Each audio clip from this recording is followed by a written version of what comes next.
Как усилить защиту прав инвесторов? Об этом сегодня говорили представители казахстанской Фемиды, международные и отечественные эксперты. Участники обсуждения подняли вопросы разрешения инвестиционных споров и совершенствования законодательства в сфере инвестиций. Большую роль в этом деле, по мнению специалистов, сыграет создание специализированного инвестиционного суда. Как подчеркнул председатель Верховного суда Казахстана Кайрат Мами, он не только повысит инвестиционную привлекательность, но и обеспечит более узкую специализацию судей и, соответственно, высокопрофессиональный подход.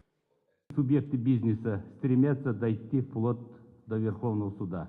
Повод этому дают и местные суды, допуская ошибки в применении норм права, а порой и превратно понимая интересы государства.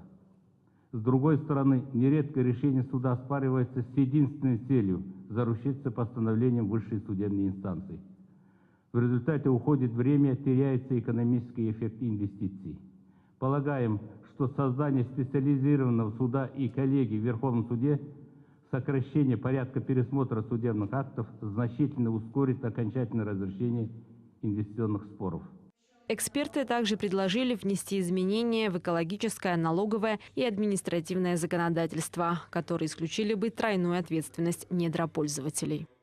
Действующее законодательство в настоящее время позволяет уполномоченным государственным органам и судам необоснованно взыскивать с природопользователей миллиардные денежные суммы.